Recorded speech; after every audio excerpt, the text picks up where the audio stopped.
Hello, everybody. Welcome to MMOFTW Live from MMORPG.com. I'm your host, Bill Murphy, and my co-host in the lower right down there is Rob Graculin Lashley. Hey, Rob. Hey, Bill. We never talk anymore. No. Right above him is a guy you guys probably know from various projects and most of the Tryon stuff that's come out so far is Scott Hartsman. Scott, Hi. thank you for joining us, This sir. thing's live? You didn't tell Yeah, me it's that. live. Sorry. Oh Yeah. man. All right. But thank you for joining us. I appreciate it. I know you are busy drinking copious amounts of alcohol and watching Real Housewives of Atlanta, but it's good of you to Well, show up. thank you. It's Yeah. great to be here. Well, anyway, we got a good set of topics to cover, so let's kind of get right to it. Obviously, we see SimCity playing in the background because I'm still using the Open Broadcaster software, and I can't import videos directly. So just watch my city burn to the ground, hopefully. But the topics this Maxis week. Man. The topics this week, we got some good ones. We have the Shroud of the Avatar announcement, Richard Garriott's new game. We also have EverQuest Next and Smed talking about Perma-death. We'll talk about that epic troll situation here. We'll talk about SimCity, even though it's not an MMO. There's a lot of parallels, so we'll talk about it and the issues it's had since launching. We'll talk about the origins of Malu live stream and gameplay video that happened earlier today, actually, at 1 p.m., and Rob was actually the interviewer, so he'll give us the lowdown on what he learned about that independent MMO. And we'll talk about the beta weekend 2 of Neverwinter, the Control Wizard, and the upcoming Foundry beta that is not going to have an NDA, so Rob might be able to tell us a little bit about what he's seen so far, if anything. And then we'll actually pester Scott about everything that he's been doing since leaving Tryon.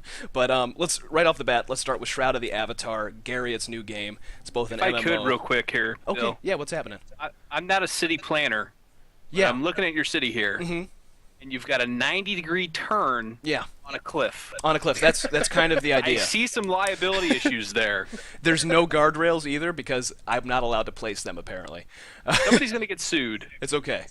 We'll just watch and see what happens. I'll zoom in if I can here. Let's Alrighty. see. Let's see here. Let's zoom in, and we'll see if anybody drives off it. Okay, so there we go. We'll watch that corner for the next 45 minutes. Anyway, Shroud of the Avatar, Garriott's new game. It's his big comeback. It's a Kickstarter, a $1 million initial goal. Basically, is it going to be like old Ultima Online? Is it going to be... It is both going to be an offline product that you can play entirely by yourself, but like Star Citizen, it also has this persistent world that you can log into if you want, and you can be a crafter, you can be an adventurer, you can be an absolute bastard and kill people all the time. And I guess, you know, if you wanted to be a horse salesman, you could. So it edges closer and closer now. It's already almost at its $1 million goal. Have you pledged? Have you guys pledged? Will you be playing? What do you think of Shroud of the Avatar and Garriott's return to the RPG? We're going to let Scott go first. So, I have not pledged yet, but at the same time, I think that's an awful personal question, don't you think? I probably will though. What just else are you because doing I with your money? Okay, fair. But I have been pledging toward, kicking into most of the startups that have been coming up lately, especially the one coming out of like the most recent one I backed was the one coming out of Brian Fargo's group, which I'm hoping is the Torment amazingness of amazing, which I'm really looking forward to and hope it goes really well. I think it's great to see. I think it's great to see it come back. I would love to see a game like that. At the same time, I look at it and go, that, you know, if you can look down that Kickstarter and you can see open, you know, the big sandbox with everything is interactable if you can see it. You see crafting, you see PvP, and you start to look at all of these features and you're like, this is going to be a lot of work. You know, these things are really, really hard, and they're hard to get stable and they're hard to get done on time. So I definitely wish them the best. What do you think of about how it looks for a game that's supposed to be coming out in the next couple of years? That's Honestly, my big... so here's the. You mean it looks in terms of art, or looks Yeah, in terms of? looks in terms of art. Is it important to you that it does kind of look dated already? But does that At the- matter in a game like Shroud of the Avatar? I think it matters. I mean, there's definitely some people that it matters to. One of the games that I found myself playing when all I had with me was my iPad for a week was a game called 10 Million, which uses 8-bit. Yeah, exactly. So 10 million. I mean, look at the art in that. It is crappy little Atari 2600 pixel art, and the game is fun, and I was engrossed for hours and hours and hours and hours. So I mean, art is like, art quality is, if it's going to be a cornerstone of your game, then sure, it needs to be amazing. But I don't think it's a requirement for great gameplay. Absolutely. So, yeah. Absolutely. Plus, I mean, it's early. Who knows what's gonna change in the thing either? And I would still play Ultima Online if the UI was a little bit easier to handle these days. I know, but I mean, it doesn't matter. It's still a great game regardless. Yeah. Anyway, go ahead, Rob. I'm sure you got plenty of thoughts about this one. Yeah, what happened was Scott spent all of his money supporting Veronica Mars, and he ran out of cash to give to Richard.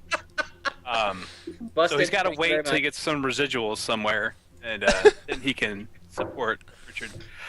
I just want to say that I love maps, but I don't $150 love maps. So I wish Richard bring that a little bit down on the totem pole for the Kickstarter there. But he got my 20, and I think I was like the 6th person who was throwing money at in Exile. I was like, where? All right, thanks. And then you can see Fargo. He's supported so many since they got funded. He's just like every day putting out multiple different projects.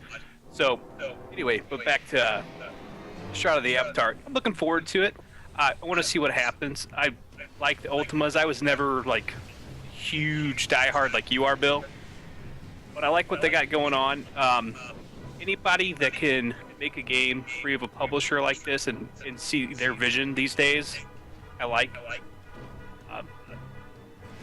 So we don't have to see. I'm getting feedback. Sorry, it's kind of throwing me off there. I think that might be from Scott's little MacBook there. Leave it to the Apple guy. Probably. Sorry. Tone it down, sir. I wanted. Yeah, I didn't touch Tabula Rasa. If that's how you. Oh, Bill, your city's getting demolished. By the way, that might be happening.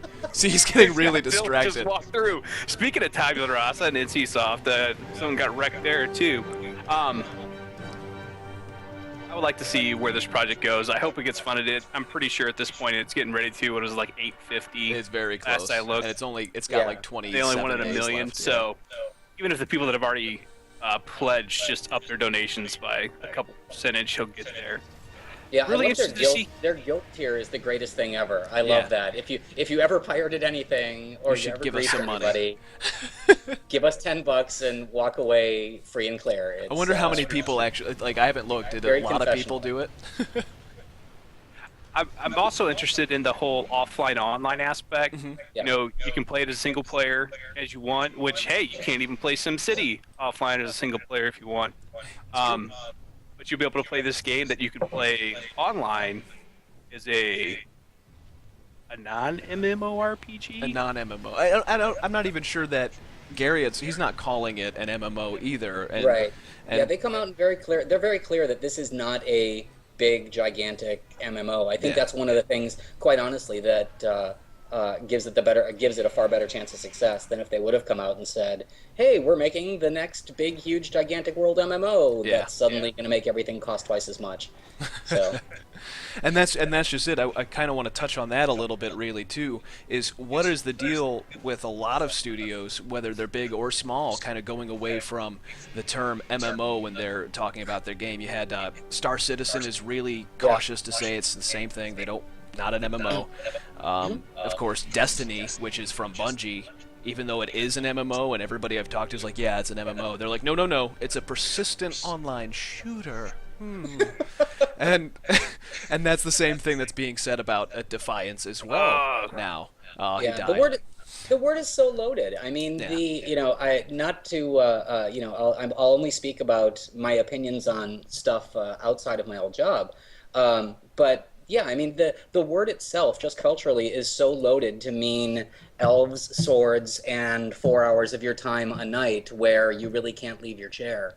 And I think it's actually kind of healthy that a lot of companies are looking to make things that will appeal to more people than just those of us who actually prefer to play games that way. I mean, yes, there's still going to be games out for people like us, but, we all understand there's lots of gamers that just don't have that kind of time. And so When you say MMO to those folks, man, they run in fear. Yeah. So yeah. Is that really the way to combat it, though? Is it really to say, yeah, okay, it's if we don't say MMO, then maybe people will come. But maybe we need to be focusing on instead that MMOs shouldn't necessarily be that time-consuming anymore. They shouldn't have that sort of connotation. Because I think there's a lot of MMOs out there already, including your former project, that are very casual-oriented if you want them to be. You know? Oh, true, but there's still the immediate. There's still the sense of immediate social dependence that a lot of people just don't want, especially more people who are really interested in more approachable games.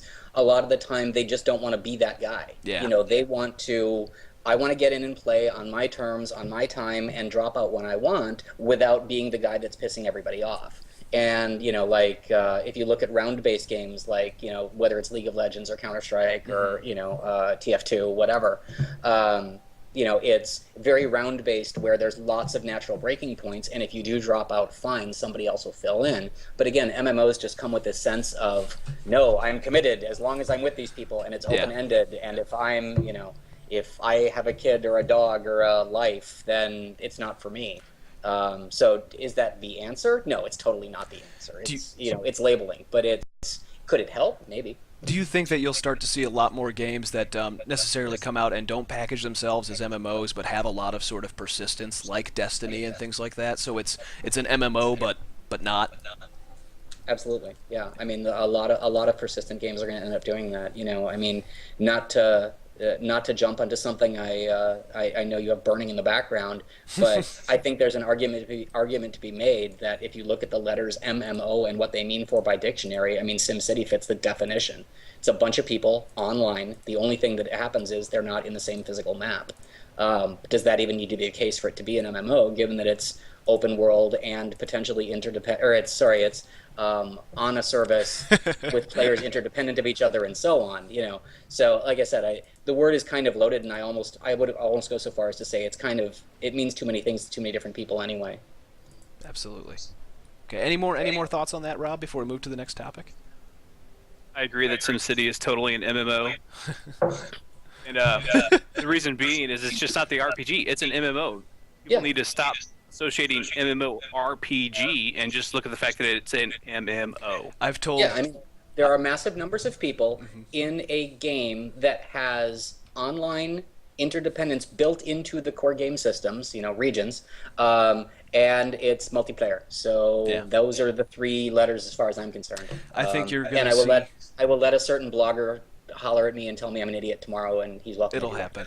Yeah. I think it's an MMO civil engineer game. Civil engineer game. MMO SEG. It's an MMO. What everybody's looking for is CEG. CMO RPGs. They want casual multiplayer online casual multiplayer online role-playing games. I think you're going to see a lot, just more and more. Like there's nothing wrong with the fact that you could separate MMO from RPG. And I mean, even on our website, like there's probably going to come a time when we have to suddenly start calling ourselves MMO plus RPG if we want to make sure our audience is served with everything, so that you can realize that we have MMOs, RPGs, and MMORPGs all in under one house.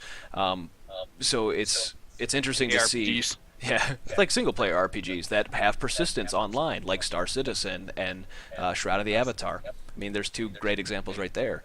It's the entire market is changing because of online. Everything is going to be online in some way, shape, or form in the future. There's no doubt about it. It's going to be called games. Yeah, just games. games. You know, it's something that those of us who've been working in online games pretty much exclusively have been saying all along. It's games. Yeah, there's going to be more of them online, and online is going to be connected everywhere, eventually even in airplanes, and eventually even everywhere. And when I say airplanes, I mean in a way that works. Yeah. You know, it's just going to be games, and it's just what's happening. Yeah, I agree. And for Dean Gray, who's down there saying that Minecraft should fit on MMORPG, we will hold a poll, sir, soon, and you can vote yes. Okay, moving right along. We've got EQ Next and Smedley. Earlier this week, Smedley kind of went out there and trolled us all, and in a tweet, nice cryptic tweet, he said, "We like Perma-death for EQ Next." Everybody got and Dave Georgeson had a heart attack. Yeah, everybody got into a tizzy. Dave Georgeson, at the moment that tweet went out, was in the middle of an interview with R. Susie Ford, the associate editor. So he's like, I what? And Susie had just newsed it. Yeah, didn't you see? What? Yeah. So Dave Georgeson, the I guess sort of the director of the EverQuest franchise, he came out and he said, no, no, no, not really going to happen. Some of us like permadeath in games at the studio, but it's not happening on EverQuest Next. I guess it's kind of an obvious topic, but what do you guys think of the whole issue of permadeath in MMOs, in permadeath in EverQuest? Would that even be a possibility if Smed wasn't lying? Could you see that actually happening and not pissing everybody off? Scott, you know something about this topic. Why don't you go ahead? So, yeah, I know something about the topic of Smed trolling. I don't know about the topic about whether permadeath works. So here's the thing: is what a lot of people outside really don't know is that, so you've got this guy, and I like him a lot. I think John is, I have a ton of affection for the guy still. What a lot of people don't know, though, is he can be all pro 1 second, right? Busting his ass, being a guy running, trying to running a company like a responsible human being 1 second. The next second, he can be super intensely passionate about a specific feature or a specific product or a specific thing, and really able to be conversant about that subject at depth, which a lot of execs can't. And then the next minute, he's the 10-year-old on the playground pulling your pants down and just absolutely just fucking trolling. And I didn't ask if I could swear, but I'm going to swear. It's all so right. There you go. But he is. And so I've been on the having been on the receiving end of those in the past. When I saw that tweet, when I saw your guys' post about that tweet, my first reaction wasn't, oh, permadeath and EQ next. It was, troll. What did Dave do to piss off John? Because that's basically what happened. I mean, he knew he was tied up in interviews at the time. At least that's my guess. I haven't talked to either of them, but that's my assumption, is because he would pull the same stuff with me, like back in the days of like Station Exchange on EQ2, which he knew I was totally not in favor of. And I believe the threat was, oh, that's cool. I'm going to go tell Zam you want to answer all their questions about it. And next thing you know, I got literally a 10-page document, single space, of questions from Zam with how we were ruining the universe and so on and so on. And his response was, yeah, so that's him. So now we should know, while he tweets voraciously, we shouldn't pay too much attention to those tweets. Well, no, there are gems. I guarantee you, there will be some legitimate things that absolutely surprise you in there. He was right about. I think he tweeted about the roadmap for PlanetSide 2 before anybody else knew about it too, and that came true. Yeah, there are legit things in there for sure. But yeah, that one, like I said, my first reaction was, oh, wonder what Dave did. Anyway, Rob, your thoughts on the whole issue of permadeath? We've seen some great comments down in the chat, I'm sure. I just don't understand why anybody would want permadeath in an MMORPG where you can invest days of your life. Like, not just, I played today, I played tomorrow. I mean, like, I played 24 times 100 hours on this guy. Oh, the dragon breathed the wrong way because somebody else didn't hold aggro. Now my guy is completely gone forever. Who would want to play that? You know the only person who wants permadeath in MMOs? The people that make peripherals for your computer, because you're going to start smashing the things all over the place. Like, God! That's the only person that wants permadeath in an MMO. That or sadists. Which they could really be in MMOs. I mean, think about it. Unless there was some kind of, like, reincarnation, where like maybe you had to die as part of the game and come back like folding metal, you make it something and you bend it back and make it stronger, and that was part of the progression where you had a generational aspect to the game. Yeah. But then even that's not permanent death because that's just part of the progression. So yeah, it's in wizardry. I can't help but think that it's just a gimmick in wizardry to get you to, because you can avoid the permadeath by using items. So it's like, and how do I get these items? Oh, you can buy them with station cash. $5? It's like, oh. So you can avoid the permadeath if you spend money. So, I don't ever think it's going to be a real feature. And if it is, like they said in chat, just delete your character every time it dies. And if you ever get the max level, you would just be like, I'm not going on this raid. Right, exactly. I'll go on 3 tiers ago raid content. Yeah. Yeah. If you don't want people to play your content, just put permadeath out there. We don't want you to play, so we're just going to go ahead and put permadeath in. Yeah, one of the first online games I ever played was a MUD way back a bajillion years ago, and it didn't have permadeath, but you could you could play a character for months, months or years, and every time death was really rare, but every time you died, you would lose a constitution point. So you would lose a stat point, and this was a typical D&D like system where you didn't have any more than 18 max. And so after a while, you would eventually quite literally become useless, and that was built into the game. And man, I used to think that was cruel. Losing your whole character would be kind of even crazier. I think there's ways to design systems though where if you make it about again, goes back to what do we call an MMO. If you're making a game where advancement is ultra fast, and you have the ability to pass stuff and they all share a bank, and then maybe the attachment to a single character isn't actually required, then maybe it could be kind of fun, because the you is a collection of avatars or a series of avatars over time, not this one dude I've been working on forever.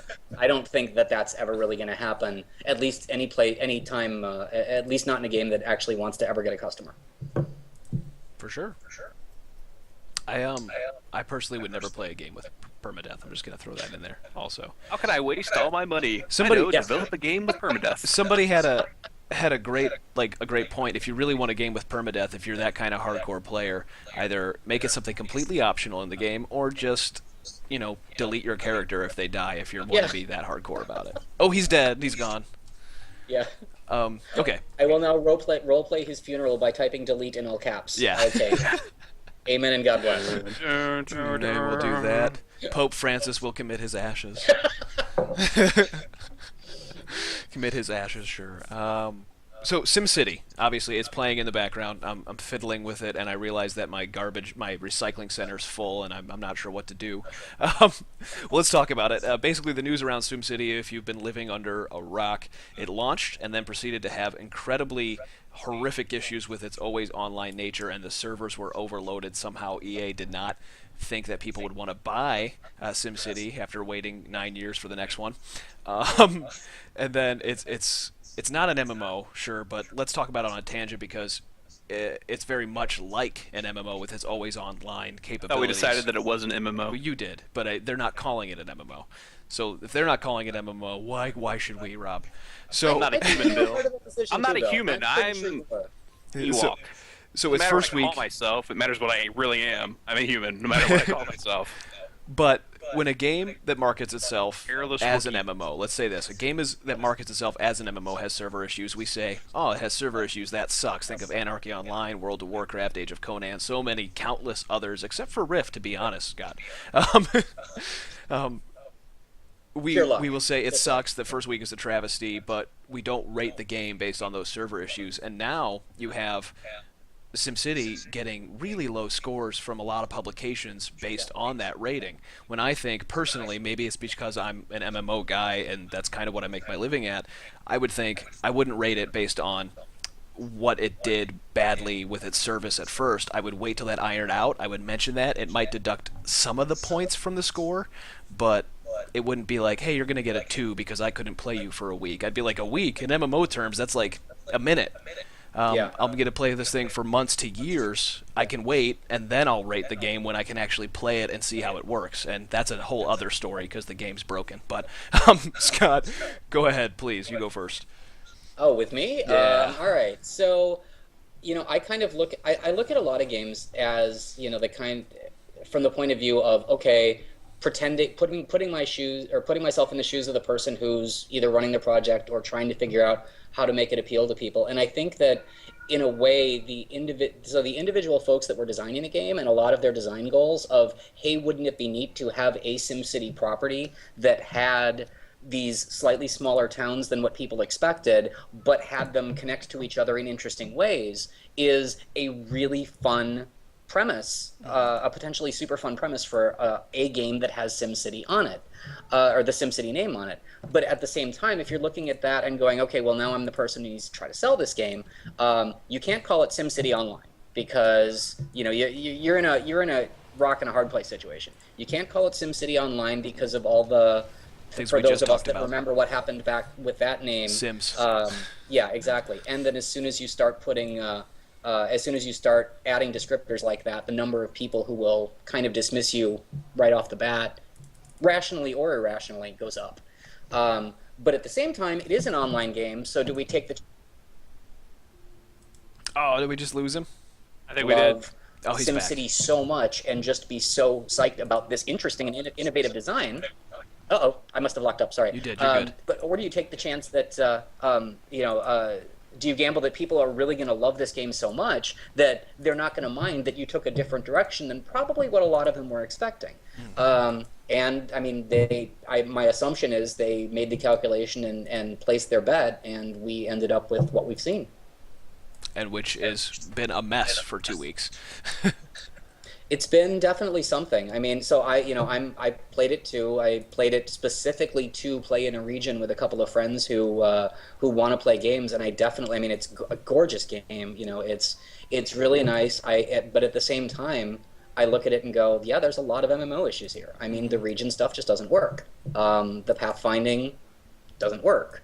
I know that I think now that we're beyond their initial server issues of people not being able to get online, you're starting to see, I've been surfing the articles all day today too in the last couple of days about how much is really online versus how much is offline, and now people are actually able to comment on some of the deeper simulation issues. So I think that if to your point early on, you had talked about reviews and how to review stuff like this.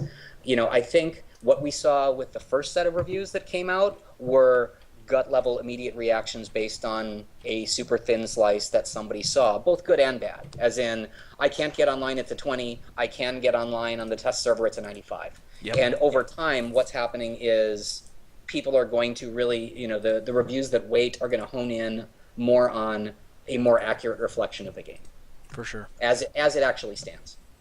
And you talk about that, like one of the key ones was Polygon. I think they've updated their score 2 or 3 times already. And I like Polygon. I think Polygon's filled with a bunch of great journalists. Yep. But I'm not sure I would have updated the score twice already, especially considering the first one's already reported, and that's the only one that Metacritic's going to care about anyway. And we all know how important Metacritic is to the marketers. No, you can't tell me that it's lower than a 9.5. You can't. Talk about an unfortunate situation just in general with the industry being tied to Metacritic the way it really is. I mean, I don't think anybody wins when that's the case. No. But it is the unfortunate way things are. But yeah, and it really doesn't help. At least there's those user reviews to tell you how angry the users are. 'Cause it's like and that's exactly it.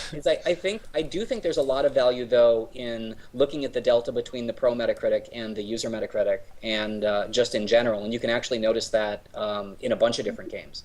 A lot of the time, aggregated over enough reviewers, user reviews and critic reviews will tend to be at least on par with each other, maybe a little up or a little down. But when there's such a huge delta, I think a smart customer can look at that and go, okay, I clearly need to dig in here and see what's going on, because something ain't right if one thing says 80 and the other thing, one thing says 80 and the other says 11. What's going on? Rob, please. There are people on Metacritic that are taken into the aggregate that just give low scores to everything, and you can go out there and see who they are. They're not hard to find. Just go check the genre. It's like every MMORPG is a 60 or below. It's like, it doesn't matter. You can walk on water. 60. Yep. Did you even play the game yet? Comes out tomorrow. 60.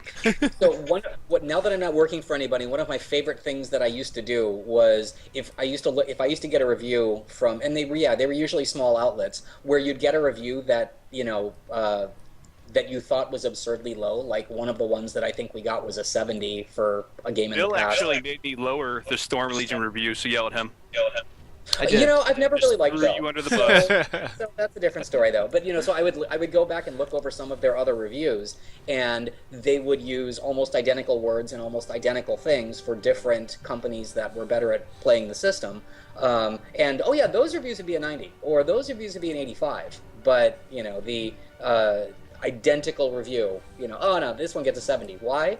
Kind of feel like it. Yeah. So, yeah. And I honestly, I don't mean to I guess, fillet ourselves, but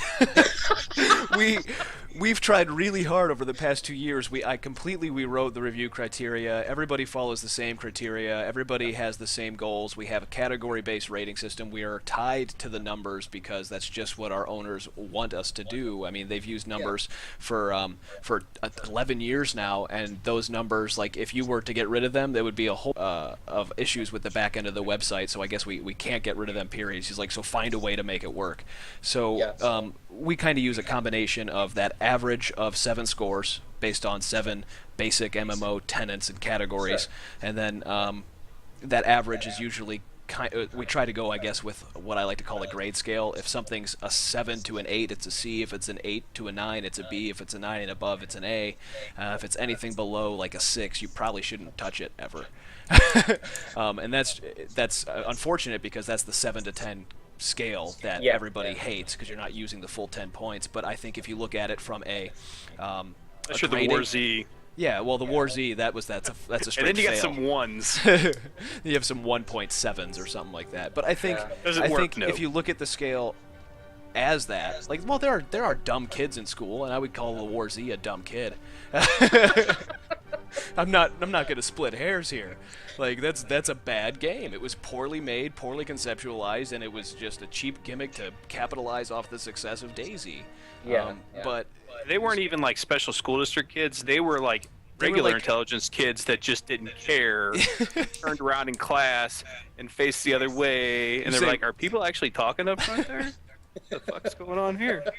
Oh, hey, I'm in class. What the shit? So we do these categories, and each category is rated on the same 10-point scale, and then the 10-point scale are average. I think that works for us, and it works for the MMOs. And I think lately hopefully a lot of our readers have noticed that our reviews are a little bit more on point, even if they don't agree with them. And that's a whole other topic right there. If you don't agree with the review, you can't just say, well, that review's wrong, because the review is about 50% opinion and 50% like detailing how well something works. Sure. So anyway, that's my rant for the day. The other advantage that you guys get, though, is that you specialize. Yeah. And that, for the looking at, not I'm going to pick on an outlet just arbitrary, but let's look at Eurogamer. Eurogamer has a bunch of different local outlets. Mm-hmm. They have reviewers who are clearly fans of certain types of games, but a lot of times in the non-specialized outlets, I mean, you can get a sports gamer playing Italian and an Italian fan of football games reviewing your fantasy MMO. At an MMORPG, obviously that doesn't happen. I mean, you guys are here to review MMOs. Yeah. I want you guys to notice that this monster has been walking in place, doing the whatever this dance is, the Will Smith dance, for about -1 10 score. minutes. Yeah, so that... Speaking of Will Smith and monsters, did you ever hear Kevin Smith's story about Wild Wild West and how they wanted that big giant spider in the Superman script he was drafting? No, but we don't need to hear it right now. Okay. I can tell you, I did, and yes, it is hilarious. If you have a link, Rob, put the link in. He got his spider. Yes, that's exactly. the punchline. He got the spider. So yes, everybody who's watching, just go Google. He got his spider. It is a Rob approved story. Rob and Scott approved. Mm-hmm. Origins of Malu. Let's talk about that. So today, if for those of you who don't know, Origins of Malu is an independent MMO being developed by a company called Burning Dog Media. Michael Dunham, the CEO of the company, who's also like, this is the kind of guy who works like in accounts and business for like an oil company in Canada during the day, and then at night he goes home and he organizes a group of like 80 people or more that are all volunteering their time to be a part of this project across the globe. 4 continents. 4 continents to make an MMO. And it's like a whole big sandbox thing with like a sci-fi setting. Rob talked to him today for about an hour. Rob, why don't you just, I guess, give us kind of an overview of what you learned, and then we'll let Scott kind of say what he thinks. Yeah, that'll be fun. Oh, great. One of the things that he really focused on today was the housing system. And it's a little bit more than housing. It's like building, because you can also place fauna and flora throughout the world. And I did at one point say, hey, you can do that in Wakfu. And he's like, what? Sheep, you can catch them and move them to other continents. But anyways, I digress. He showed us how you can place foundations, and you can place these foundations pretty much wherever you want throughout the world. there are a few spots where, like, there's a road. You can't put your foundation in the middle of the road and block traffic. You can't take your foundation and put it right up next to somebody else's foundation and block them into their house and be like, have fun getting out your front door. Like the people in the parking lot that park right next to your car door. It's like, what's going on?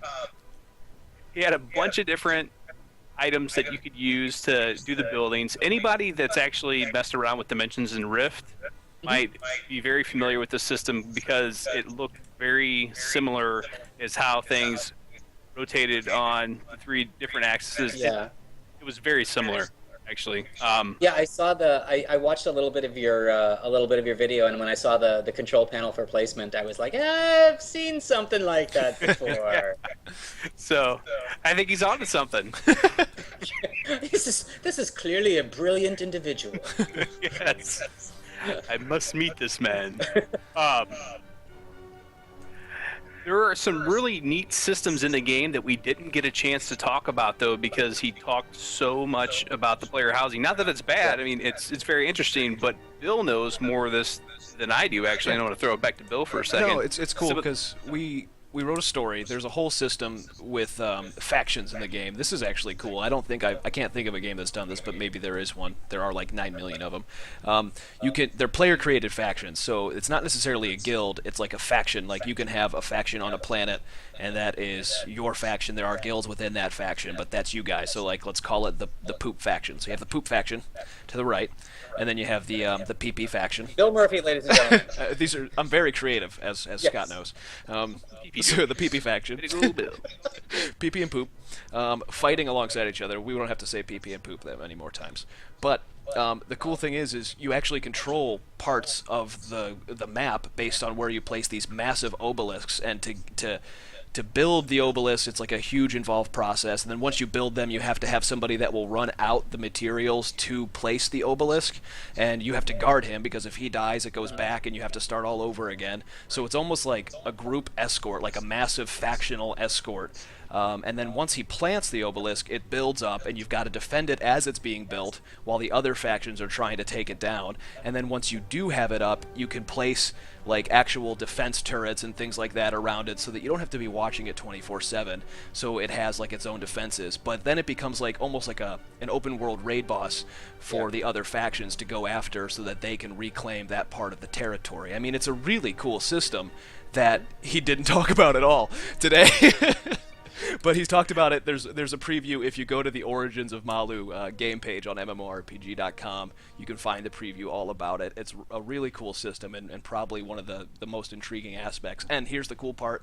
If you're not into the PvP and you don't want to be a part of this faction war because it is on all the time, you simply don't join the factions, and you don't have to deal with the war. But if you join a faction, you're then saying, okay, I'm part of this faction, and I will fight for them. So yeah, we did talk about that. If you leave the faction, then you're a deserter. Yeah. And then you're screwed. Oh, really? Yeah. Yeah.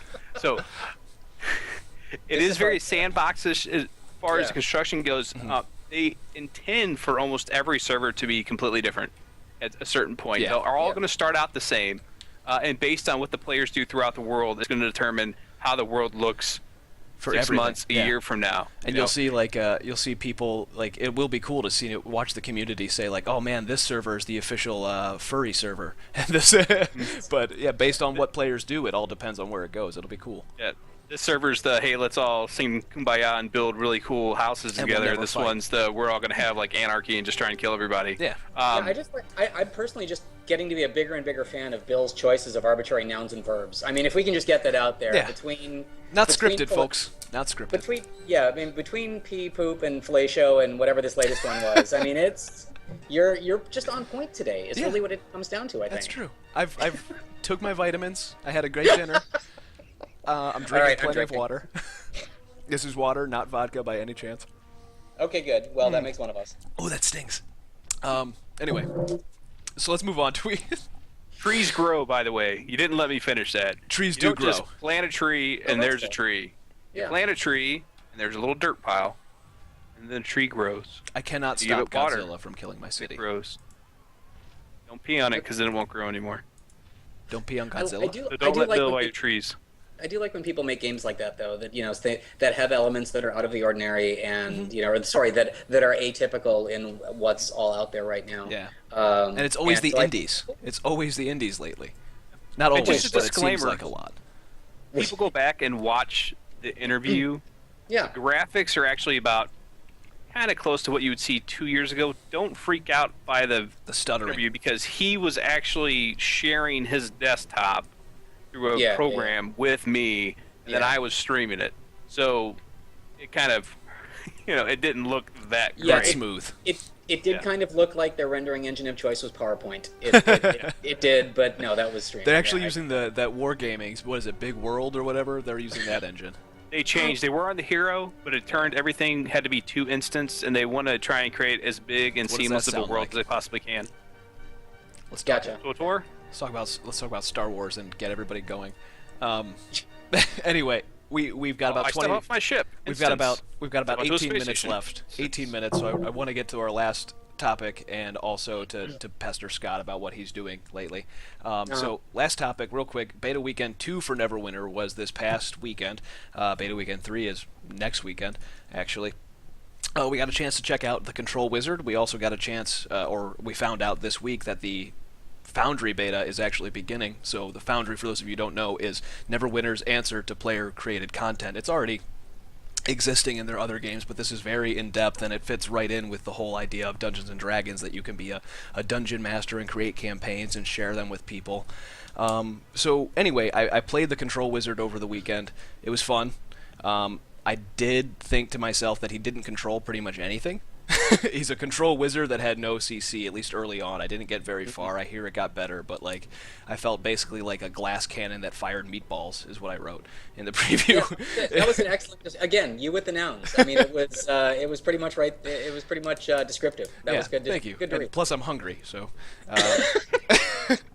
All I know is if I'm the class guy working on that class down there, I'm like, what the fuck do I do with this feedback? I have no idea. He's throwing meatballs. He's throwing meatballs. Absolutely. Doesn't look like meatballs. Somebody call Wizards of the Coast. Is that a spell? It's okay. It's Exactly okay right, because our former Gameless manager and writer and podcast host Sam Porfazana now works there as a community manager. So I'll just tell him to iron it out, right? Like that's what. Hey, just go tell those guys I'm a full of shit. It's okay.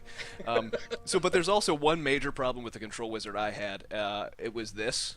He stood like this the whole time, either like a proctologist, like this, or I guess maybe a Boy Scout if it's the other way the rest of the time. So Hey now. I don't know much about the Control Wizard. I don't know if in the artwork that's exactly how he's supposed to stand, but I'm thinking it doesn't look cool. It looks dumb, and I hope they'll change it, but I doubt they will. Anyway, that's my thoughts. Now that you've said it, they have to. Yeah. I mean, Now that they clearly said they it. will. Of I course. think one of the big things that keeps coming up, I've worked on a few games that have control specialized classes, and so it's kind of interesting to see one where they just kind of slap it right in the name, right? They're like, it's a control wizard. What does he do? He controls things. Oh, right. But yeah, I mean, so I'm not a depth expert in their game, but control has always been super challenging to be satisfying both for the person who's playing it. If you look at the ultimate control classes, I mean, there have been a couple in history, right? And I'm sure there's more, so don't yell at me, internet, please. The original EverQuest Enchanter was one of them, and then I forget the name of the archetypes from City of Heroes, were the ones where you could actually make yourself a guy that was all control and just could not do any damage, right?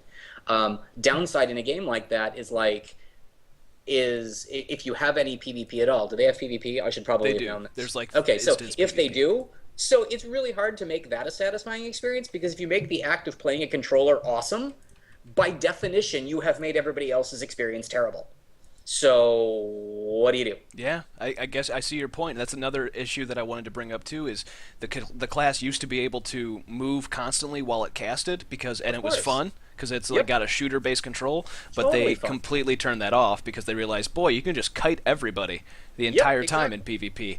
Yep. There's got to be a They middle changed ground it for though. all the classes, too. They did. They changed it for every class because Ready roots. if you think about any range class, that's what it becomes. Yeah, But I mean, think you should it have comes down some to the number skills. of tools too. It comes down to the number of tools that you Yeah. give to people classes too. I mean, like for example, again, I know every time I say the word League of Legends, somebody on the internet goes, "But League of Legends isn't an MMO." To which I say, "Fine, screw you," but it's a great example. The reason it's a great example is because there's 4 abilities, and so when you've got to balance 4 abilities, it's a little bit different than what I think a lot of people ask out of MMO designers, which is, I would like to play this character for 80 million years straight. I never want to be bored, and oh, by the way, that's also going to require 4,000 spells per class, and that's hard. That's really hard to try to make it, balanced and fun. Rob, you got thoughts on this because you're just quiet there. I didn't want to interrupt Scott. He was on a train of thought there. I was on a tear. All right, It was a I'm good tear. All you. I didn't get a chance to participate in this beta weekend. Real life So- family stuff. Darn that. Yeah, Darn those I like children you I was have. playing Dungeon Command with my kid. Writing articles, doing work, stuff, family commitments. I don't know, but I am in the Foundry beta. Yeah, let's talk I about have that. high. Yeah. None of the Foundry beta stuff is under NDA. The stuff that's going to be created now, you will see in beta 3. It'll actually probably carry over into release as well. So there is a group of members in the community that are hard at work making Foundry content that will be available at release. A lot of the stuff is kind of reusing maps that are already there. You can understand the reason why they have that limitation, because creating maps could be extremely difficult to do. You can flesh them out though, right? Yeah, but I mean, it's still, if I stick a tree on my forehead, you still know it's me, right? Now who's It's got like, the stuff? Oh Who's shit, got that's not Rob. That's some dude with a fucking tree on his forehead. It is Bill we're talking about, though, so, Yeah. 50-50? Yeah. I'll be like, wait, So- who is that guy? I don't know him. Did Rob have a brother with Did a Rob tree have a on his brother? head? Is that guy? The hell is that? So, anyways, there's there are basic maps that you're going to see used over and over. They encourage people to make anything. You can make things that extend upon current IP. They don't really want you to use things that have happened. If you do, you can't. They might keep it, but it won't get approved where you couldn't get tipped astral currency. So if I make something that Wizards of the Coast already has in a book, I recreate it, I'm not going to get credit for it. They're just going to be Yeah. thanks. Maybe we'll keep it, maybe we won't. So they encourage people to make their own stuff. You can continue a storyline that you may have saw in a source manual or a book or something like that that's out there. They don't have any problem with that or build upon it. But if you actually use characters, they're not too keen on that. They've opened up the amount of. Originally they had it very restricted on the amount of maps you could have and the amount of quests you could have to create a campaign. They've opened that up substantially. It used to be you could have 3 different maps and 3 different quests that were granted to you by an NPC, and then after that, Bill, are you listening to what I'm saying? Or are you building roads? But I'm building roads and listening. Got to show people how the game doesn't work. so they've opened that up. You can make longer quest chains.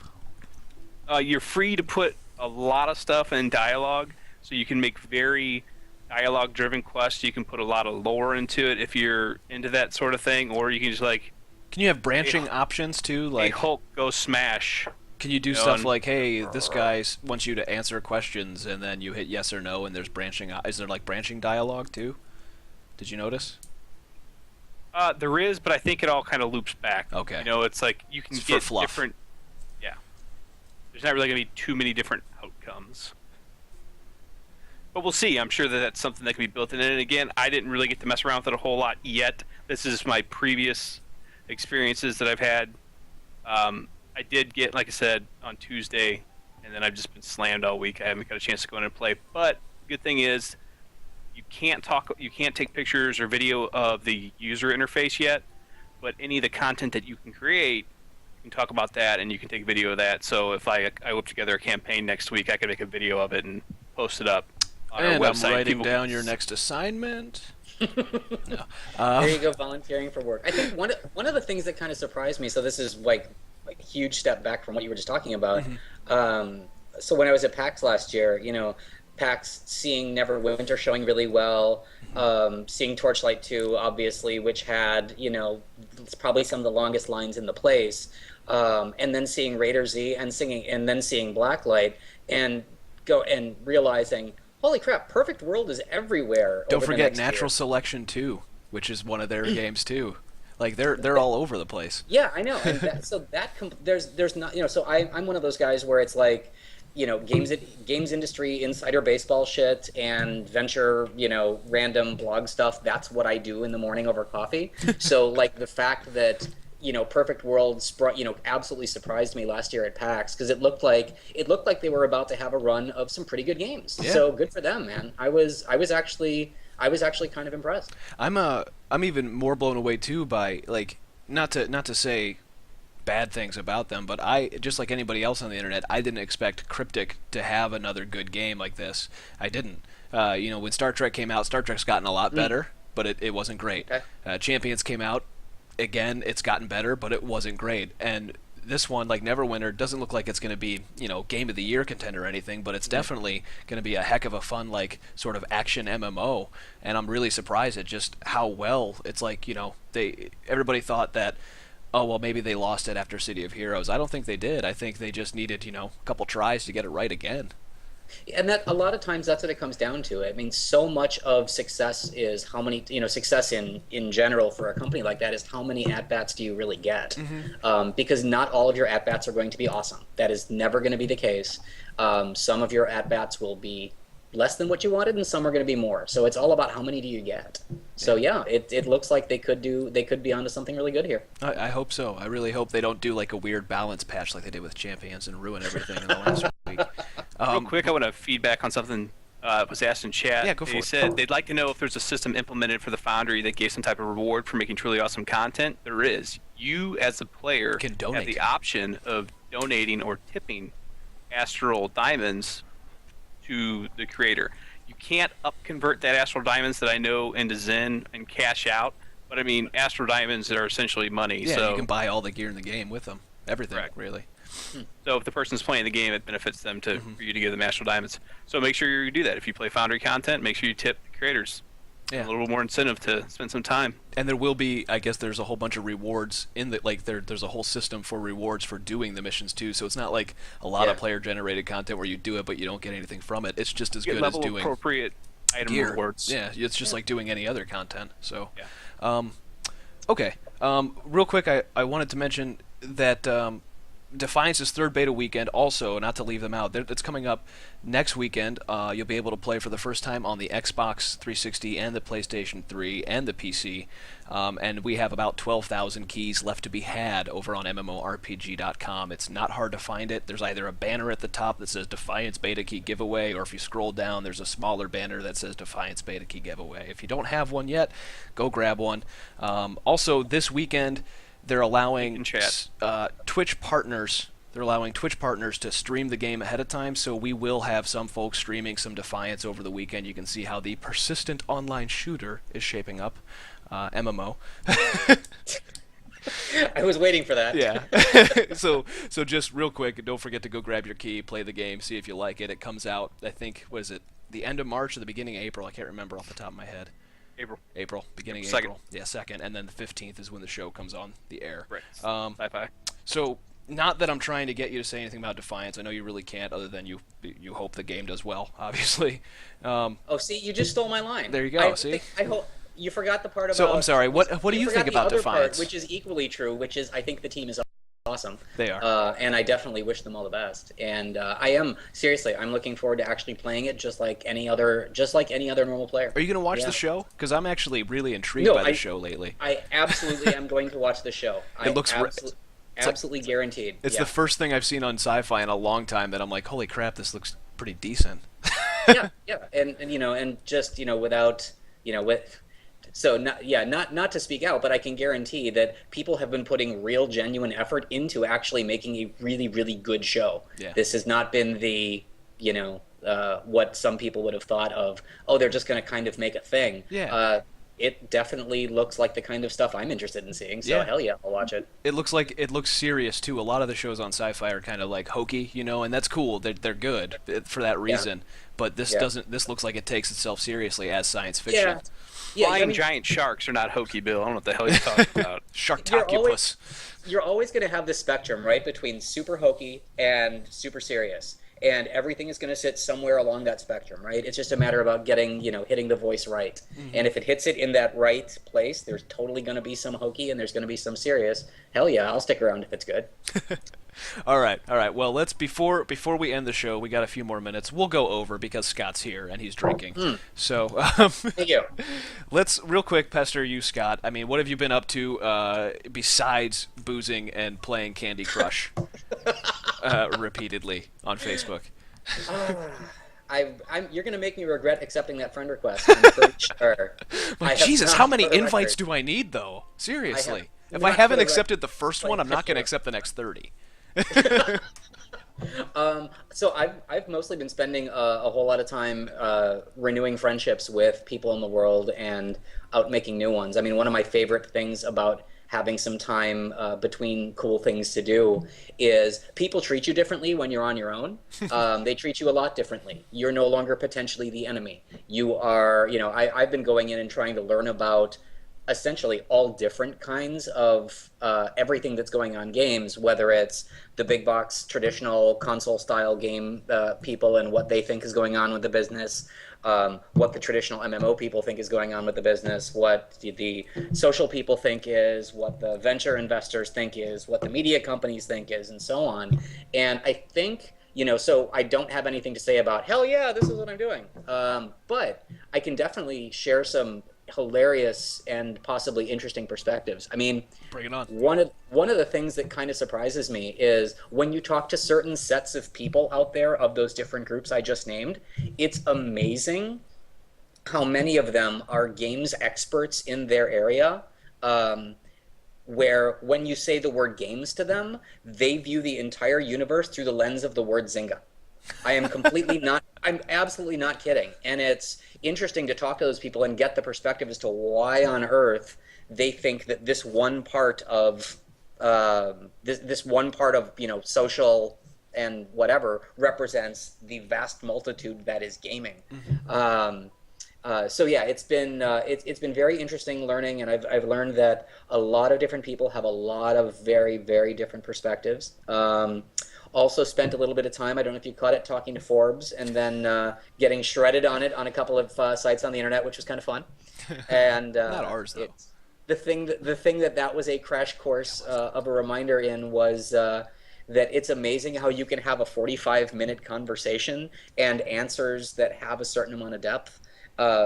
That when they get wrapped up into a single sentence that focuses on one tiny part of something you said can completely accidentally change, the tenor. Just wait till you see the editing job I'm going to do on this video. Yeah. Okay. I was like, that is Amazing. not the Scott's Hartman I know. I inter- hate We're all all pretty small play. That's the children. future. What he's gonna do is he's gonna edit out every single thing I said, other than the one time I said the word fellatio. Okay, Got now it. two. But still, Bingo. I think that's pretty much about it. And so it's been kind of interesting with that. I mean, I do think that when I talk to all of these people, if you look at what's going on in what we know of as traditional MMOs, obviously there's a huge audience for that. There always will be a huge audience for that. When you look at what's going on in the rise of free-to-play, there is an audience for that. There will always be an audience for that. That one's just growing a little more. And when you look at what's going on in console, I think the new console generations are potentially really interesting. I love the fact that Sony is abandoned their custom hardware that makes developers want to shoot themselves in the face in favor of basically a PC in a box. I think that actually is going to developers who actually are excited about making games on their platform. And obviously all the crazy insanity that's going on in mobile and tablet, which, I was out of town for a week or two and all I had with me was a tablet. So I got myself the inadvertent crash course in tablet gaming and really impressed by what's going on there too. I think that my pick for what I want to do though is really going to be Let me put it this way. I now have even more things to pick from than I did 5 or 6 years ago, and to me, that's a great thing. Now, what do you think about? I actually have to ask you. What do you think about mobile MMOs? I don't know. I have a few. I mean, I think. Do you play them? There's the guys. I don't play them personally. I mean, when I'm playing a game on a tablet or a phone, the style of game I'm looking for has to be ultra compatible with the little pause button at the bottom. Mm-hmm. So I tend to not play synchronous experiences on my, on my tablet or phone. I know the guys down at Spacetime have made a pretty good business out of that, and awesome for them. And I'm glad that there are people that really love that sort of thing. But yeah, so for me, it's more like what does great engagement look like on a tablet, more so than what does MMO look like on a tablet. Absolutely. I think that because I think most of the people who are inclined to play MMOs, chances are they probably have a PC anyway. I still use mine, and I still use it for MMOs a lot. So I gotta go on the toilet while you're pooing with a computer. Exactly. That's what Bill wants for. Pooing. He just wants to. That's actually. Why did you steal my idea?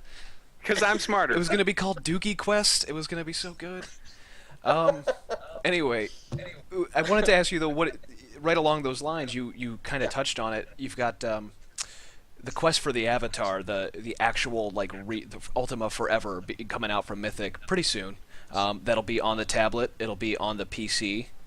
It'll also be on your iPhone, I think, too. And it's all synced. So if you. Did you just say Ultima Forever from Mythic? Yes. I'm going to send Mark Jacobs to your house. I'm pretty sure you meant Camelot Forever. No, you mean Camelot. You're thinking Camelot Unchained. Ultima sorry. Okay, no. Ultima Forever from Mythic is going to be Ultima Forever. It's got Paul Barnett and Kate Flack and the whole team that's Mythic. Yeah, okay. They're doing a tablet top-down RPG that you can play solo or with other players. Again, sort of like a quasi halfway MMO. You can play it on your tablet, and then you're done playing it on your tablet for 15-20 minutes, and you could just go plop down at your PC, pick it up there, and it's the same experience, and it's your same character and everything. Yeah, that's pretty rad. I mean, I think it's super ambitious. At the same time, I think that it could be neat. I mean, to me, it depends on how much effort does it actually take to get the tablet part done, right? Because I think it's a pretty big stretch to assume that just because you can have a cool, awesome synchronous experience on your PC, that there's a gigantic, massive desire to have the same thing on this tablet when I have a PC. Yeah. I'm a big fan of mobile and tablets, similar to what we did with Rift, or at least what we began to scratch the surface with, of having alternate experiences or related experiences that actually do tie in, whether it's for communication or a distinct type of gameplay or whatever. I think I did the scratchers. Me too. Yeah, exactly. That it had guild chat, notifications, and some other stuff. I just did the scratchers. Yeah.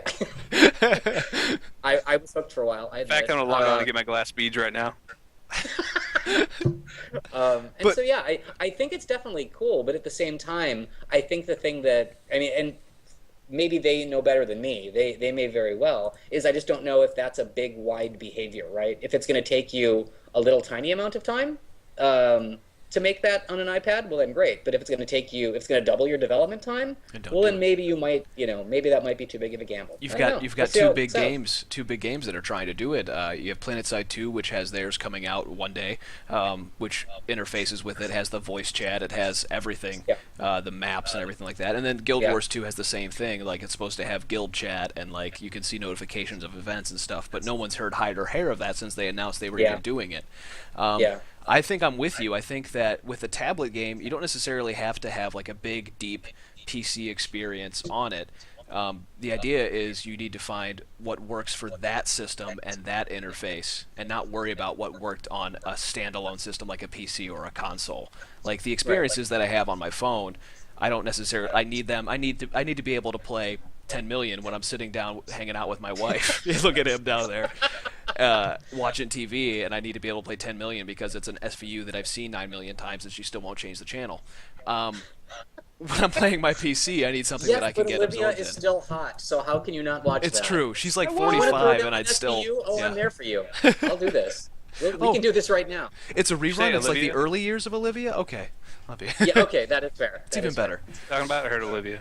Not Talking about Olivia Wilde. Olivia Benson. Yeah. Oh. Which that's not her real name, but Mariska Hargitay maybe. There we go. Oh. There you go. Anyway, Scott, is there anything else you want to add to it? I know this is running on a while. I really appreciate you hanging out with us, and I could talk to you like all night. But there's got to be you got to have something better to do, right? Well, No. you know, That guy's cats. No. really not. Yeah, actually, no. He's It's been, unemployed, man. it has been fantastic catching up with you guys. That's for damn sure. Now, will you be at PAXs this year? Will we Shit, I see wanna you running around? You got a purple? Did Yeah. you? Look at that! Enlist Congrats. overgrowth oil. What does that do, Scott? Enlist I have no overgrowth idea. oil. I bet it makes me a funny color. I'll be all But- fancy, walking around glowing, Yeah. glowing I green. will definitely be at GDC. I don't know if I'm going to be at PAX. Okay. So, the fact that I live 30 minutes away from GDC kind of That helps. makes it easy. Yeah, pretty much. I love PAX. May very well make it up there too this year. We'll see. Okay. Well, I mean, you'll keep us posted, right, wherever you land, and we can tell the world immediately, regardless of whether or not you want us to. Okay, good. Thank Okay, you. cool. I mean, off the record. Here, I'm done recording. Go ahead and tell us. Yeah, sure. Try. Very good try. Thanks everybody for watching. Of course, don't forget to follow us on YouTube, Facebook, Twitter, and Twitch at MMORPG.com. That's without the dot. You can also find us on Google Plus with MMORPG as the community name. That's kind of obvious. And don't forget to follow Graculin. That's Rob down in the right corner on Twitter. That's at Graculin and at the Bill Murphy. And Hartsman up there is actually at Hartsman if you want to follow him when he tweets once a year, I think. Yeah. Yeah. Sometime in I February, tweeted, like, 5 he tweeted times to last month. What are Jasmine. you That's about talking it. about? They were all gold, I tell you. They were Twitter brilliance. They usually are worth it, so you should Did have some follow good it. ones on the PS4 reveal. Like, what kind of crap was that? Yeah. He Okay, came out of the PS4. woodwork for that one. The PS4 one was hilarious. I did enjoy that. I did enjoy that reveal. Yeah, that's what Twitter is to me, right? It's this thing that when there's this thing that's culturally relevant that you know a bunch of your friends are doing too, just being snarky assholes about everything. That is what Twitter is really for. It's true. So, Like Google Yeah. Reader. It's the RSS of Snark. Google Reader, SimCity. Yes. It's perfect. Yes. The RSS I of actually- Snark. Someone a go friend- register that. A domain friend of name. mine works for one of the Twitter co-founders' new companies, so I actually went up and just met, in a sense of just go up and say hi to those guys. I did not think to mention you invented a thing. Mention the fact that he invented a thing that is the awesome way to just be an asshole. So It is. kind of glad I didn't bring that up. He's from St. Louis. He's cool. It's worth it. It's still worth to. Yeah, it's worth it to RSS be of an Snark asshole. is not. I'm going to GoDaddy right Go. now to register. Yeah, go get that. And we'll just import all of Scott's tweets, and that's all Oh, it'll good. be. Thank you. Yeah. Thank you. All right, guys. Thank you for watching. Scott, thank you for attending, and I hope you'll do it again soon. Whether or not you are gainfully employed, I hope you'll come back. Absolutely. All right, thanks, guys, and thanks for watching. The video will be up on YouTube later tomorrow, and then on the website all over the weekend. So thanks a lot. Check Bye-bye. me out at my new